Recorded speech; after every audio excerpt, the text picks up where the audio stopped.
यह कहानी रानी और एक जिन की है। रानी ने कैसे जिन से अपनी प्यास बुझाई और रानी के जिस्म से रूह ही निकल गई।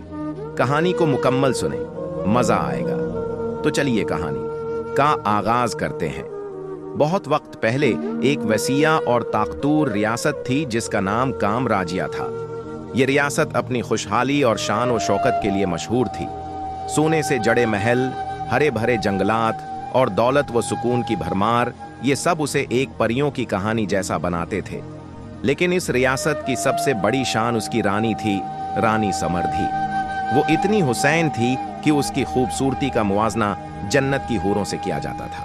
उसकी चमकती आंखें, सुनहरे बाल और रेशमी जल्द हर किसी का दिल मोह लेती थी।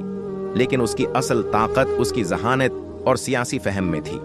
वो न सिर्फ खूबसूरत थी बल्कि अपने ख्यालात और हिकमत अमली से राजा आदित्य की सल्तनत को मजीद ताकतूर बनाने में मदद करती थी।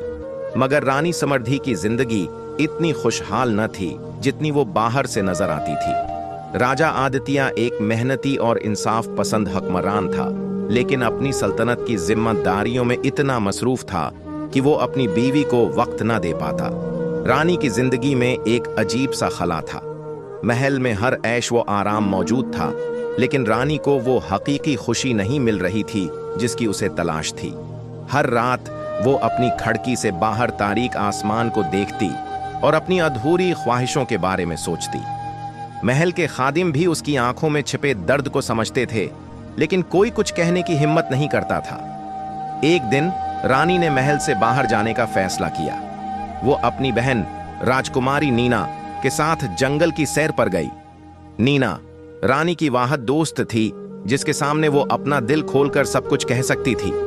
जंगल की ठंडी हवा और परिंदों की मीठी आवाजों ने रानी के दिल को कुछ लम्हों के लिए सुकून दिया।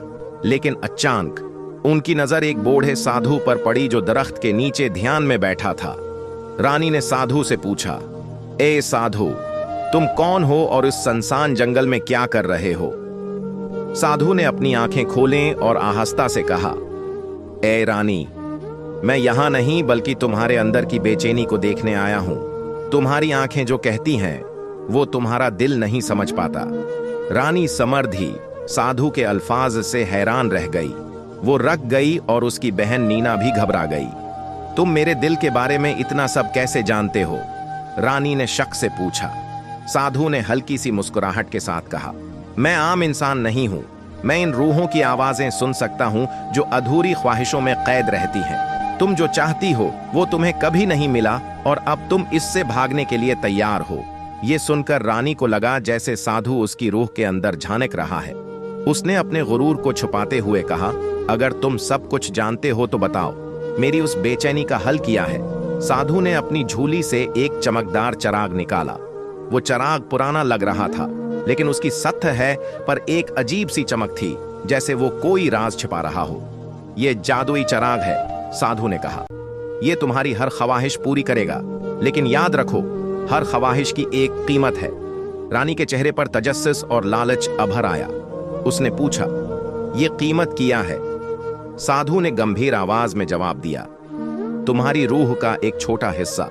जब भी तुम कोई ख्वाहिश करोगी, तुम्हारी रूह का एक टुकड़ा खत्म हो जाएगा। जितनी ज्यादा ख्वाहिशें, इतना ही ज्यादा नुकसान। लेकिन मैं तुम्हें खबरदार करता हूं, यह चराग तुम्हें तुम्हारी ख्वाहिशों का गुलाम बना सकता है।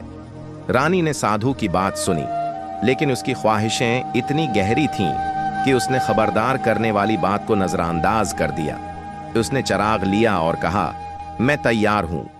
जब रात हुई, रानी ने चराग को अपने कमरे में रख दिया और देर तक उसे देखती रही। जब सब सो गए तो उसने हमेशा के लिए हम चराग को उठाया और नरमी से रगड़ा। अचानक एक गहरे धुएं का बादल उठा और पूरा कमरा अंधेरे में डूब गया। धुएं के बीच से एक दीव हेकल जिन जाहिर हुआ। इसकी आवाज गूंज रही थी, ए रानी समर्धी, मैं तुम्हारा गुलाम हूं। तुम्हारी हर ख्वाहिश पूरी होगी, बस हुक्म दो। रानी पहले तो डर गई, लेकिन फिर उसने खुद को संभाला। उसकी आंखों में एक चमक आ गई। मुझे खुशी चाहिए, मुझे वो सब कुछ दो जो मैं चाहती हूं, रानी ने कहा।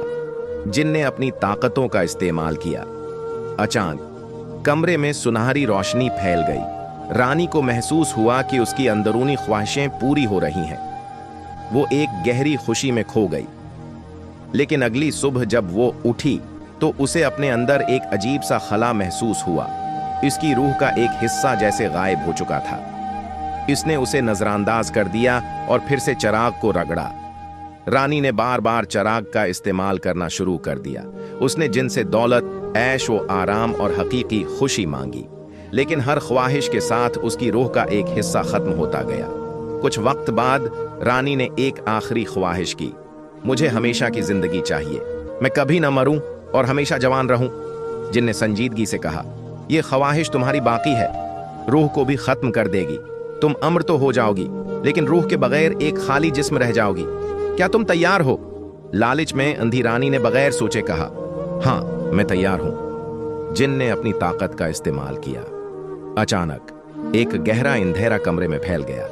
जब रोशनी लौटी तो रानी अमर हो चुकी थी, लेकिन उसकी रूह मुकम्मल हो चुकी थी, तौर पर खत्म हो गई थी। अब वो हमेशा के लिए जिंदा थी, लेकिन अंदर से बिल्कुल खाली। महल वीरान हो गया। नौकर चाकर भाग गए। राजा आदित्य भी उसे छोड़कर चला गया। कहा जाता है कि आज भी उस वीरान महल में रानी समर्द्धि की रूह भटकती है। रात के वक्त लोग उसकी सरगोशियां सुनते हैं जो खबरदार करती हैं, ख्वाहिशों पर काबू रखो, वरना वो तुम्हें तबाह कर देंगी, जैसे उन्होंने मुझे तबाह कर दी।